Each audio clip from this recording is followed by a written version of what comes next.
Happy Sunday, everyone. Hope you guys had a chill day. Before we get into this top five armies at the moment, this is my personal opinion. Just want to thank everyone for subscribing to the channel that has in the previous video. It means a lot to me. And yeah, I hope you guys stay around as the channel grows and as I grow the channel. It would be awesome if you guys were a part of it. So the first army is going to be this dragon army that I was using majority of last season. I sort of switched from it during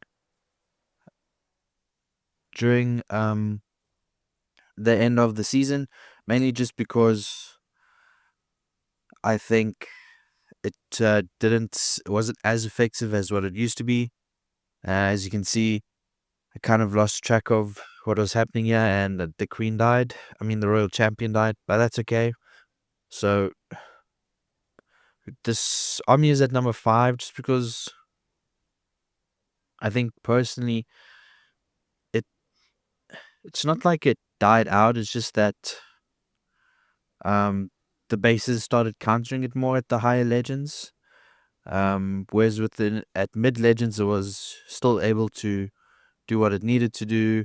Was 3-starring for me as much as possible, and it didn't like die near the end of the attack, as this was at a high legends when I recorded this. So you'll see everything's going fine. Still love the army, but I think there's changes that need to be made, and I've made some of the changes, and I'll post the new changes in tomorrow's video. So stay tuned for that. If you're not subscribed, subscribe to the channel. Like the video so that you can see the changes that I make to this army. So with the army, I'm going to try and add the minion prince crown back and see how that does, because currently doesn't have it and it's been doing pretty well. So yeah, it's just this army. Once this you switch into the last season worked very good at high legends. I used it until the end of the season, but it died out. But it started performing quite poorly this season in high legends. So I decided to make a switch. I found some other armies, and also I started to like the next army, which I'll show in a bit. And as you can see, unfortunately, the dragon got stuck on the stupid king here, so it's going to be a 98 2-star attack, which is nice. It's okay. That I can accept because it's still like 32 trophies. But to me, that extra 8 trophies would mean either plus stay, which is what you kind of want, and I'm able to, if my defense currently holds at 250 trophies, so if I can get 320 every day, then I'm going plus 70 trophies, and this army isn't providing me with that 320 every day. And also generally I don't get 320 every day. So then the second army at number 4, I would say, is going to be the mass dragon riders. This army is incredibly strong, especially since they got the buff from the recent update. That and the throwers also got a buff, and some other troops got a buff. I think that this is pretty. You can change the variety of this attack as well. Like, for example, instead of doing have the royal champion on with the haste vial, you can use a giant arrow, her giant arrow, and then pop the druid to heal her and while she does her sneaky queen walk or royal champion walk through the rest of the attack. So ideally, the reason why this is at number 4 is it started doing well at high legends, and then unfortunately you got to a point where it just didn't work as well anymore. So you started to switch up I started to switch up my attack, and this week, while testing all of this, let's just say I didn't have the best week in legends, and some of the armies that I did as well and tested on, I think they would do really well in Legends. It's just going to take me a long time to actually practice and understand where they're coming from. So, just a few tips with this army. Use the rocket loons to snipe out air defenses. The rage spell, I would try and see if you can add a rage spell. Yeah, you don't necessarily need um the earthquake. The poison is ideal because with the new meta in the CCs is furnaces, so you might want to just try and keep the furnaces alive, or not try and poison them so they don't damage your heroes and your troops at a slower rate. And then try and also try and look for the perfect hero revive when you can. Over there, I was happy with either the Minion Prince or the Royal Champion. I think I tried to get the Royal Champion for that because then she would go directly for defenses instead of now where the Minion Prince is going for everything. But I think that also still worked out in the end. I was able to swag 5 invis, but this wasn't at high legends. This was more or less at mid legends. So I rank this as the fourth best strategy in the game at the moment. I'm pretty happy with it as well. I'm not sure if I'll be continue using it, but we'll see. And then at number 3 is the Thrower Army. I actually really think this army is strong, especially with the Fireball. It is a finicky army. Like, if your Warden does die, then you're pretty much snookered. So your goal is to try and keep it alive, and then the throwers do split, and that is also a nightmare is when they split.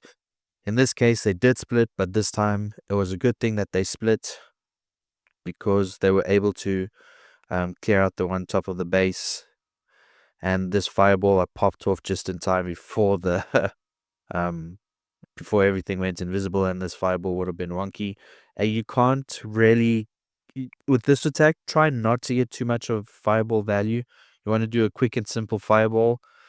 Trying to do a insane fireball or a good crazy one just defeats the whole attack. If to be honest with you, you do end up just not getting what your fireball just doesn't get the value.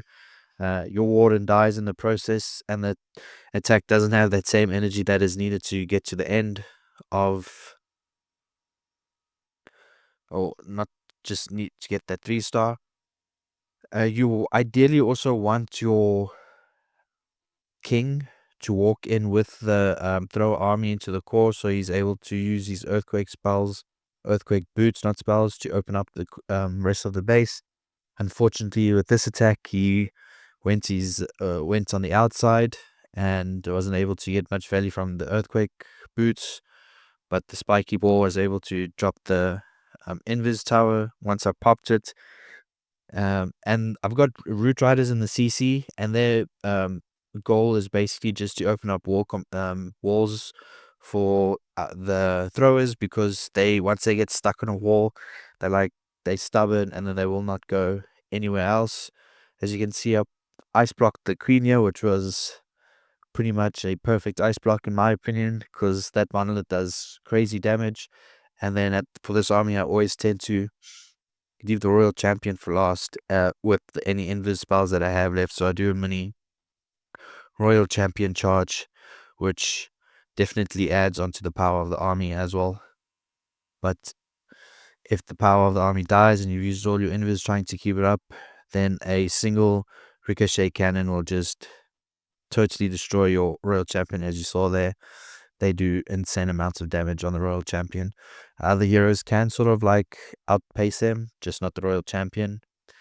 So that's number 3. Number 2 will be what I think is Root Rider Fireball attack. So this one of my clanmates, Dark Age, uses. You showed it to me. I tried it out. I love it. But what I learned from this army is, with the jellyfish on the Warden, you need to let the jellyfish ability or mind control wear out, so you can get best value for your fireball. As you can see here, also you need to try and keep your Warden alive as long as possible. So use those rages earlier on. It helps keep your warden alive, and he's able to do double damage because he does already have the rage vial. Going to drop another one. Get that. It's going to invis all these defenses, and we're going to get straight onto the multi inferno. Get the clan castle, so no more enemy defending troops, and then root riders down for as a tank, and then we're going to drop the heroes on the outside and a log launcher. Now, log launcher has become pretty great after the recent wall nerf. I never thought that Supercell would nerf the walls, but they did, which is pretty awesome. So, unfortunately, another tip for this army is you would want to seriously think about creating a decent funnel so the king can go in and the electro titans can go in with the rest of the army, mainly just because the electro titans are your DPS in this attack, and your heroes like your king and queen are sort of like on the outside cleaning up. And then also near the end of the attack, you want to do a mini royal champion charge. If you haven't used up a lot of your invis spells, you can just time it perfectly. I've sort of gotten down the timing of the spirit fox on the royal champion, so I try and work around that. Don't know why I did that freeze. Still to this day, I'm still figuring out why I did the freeze there. But I try and do my royal champion charge or walk at an even start of the minute, just so that you can time it according to like the start of an attack. Yeah, so this attack is at number 2 for me. It is very strong. If your warden does die, you don't even have to worry about your warden anymore, because I've seen replays of where my clan mate is 3-starred after his warden has died, so pretty strong. If I'm in the mood for a ground army, I either use this army or the thrower army or the next army at my number 1 spot, which is going to be this army. It is the Fireball Rocket Sloon. It is insanely strong. The only problem is you need to really focus on your warden here, and you need to make sure you've set up the funneling. And also, you don't need to go for such a crazy fireball. So I'm going to go try and get the clan castle out here. So I'm facing up 2 heroes. So I'm going to use the rage early on the warden, and during this whole attack, I just focus on him. And you can also use the siege barracks, but I prefer to genuinely just use the flame flinger, because the flame flinger gets a ton of value for you. And unfortunately, I did get the clan castle out, but I got the furnaces out on the side, and I dropped the poison. And the warden with the double rage isn't strong. So for flame flinger, you want to get rid of any expos that are in its way, and cannons. With this one, I just got rid of that cannon that was there and placed a flame fling at the bottom out of the expo range, because the expo and cannons outrange the flame flinger, and then I'll just let that do its job. Then I was focusing mainly on my warden. You can do your warden walk for up to a minute. If you're not sure about his where you want to do the fireball, but as you can see, I've got enough support troops here for the warden, and we're just going to keep an eye on him. Invis him when he's taking too much damage, or rage him. And at the bottom, I'm going to do my hero dive, which is going to be the king, queen, and ice golem, just to take out a compartment. As you can see at the top, invis my warden as he was taking quite a bit of damage. He used the rage at the bottom there for the heroes. Normally I would go earthquake boots on the king here, but I just tried out the snake gauntlet. See, it's been making a comeback, especially in hard mode. And all I'm doing now is just making sure I keep the warden alive, watching my minion prince as well, and my queen, just to see that they are also clearing out some damage. And then I use the rest of the fireballs to clear up and take care of defenses that I was able to snipe. The queen with her ability is still out there, so that's strong. As you can see, the flame flinger hasn't even opened up, which is amazing. I so happy that happened on this attack, because when that happens and you know you've done a pretty solid attack and it's going to be a 3-star GT, the Warden single-handedly taking out the Town Hall, Flame Flinger not even going to pop, and it's going to be a 3-star. And that's it, guys. Thanks. If you liked it, if you like this video, like the video, subscribe to the channel, turn those notifications on for any more giveaways and more videos, and then I'll see you guys in the next one.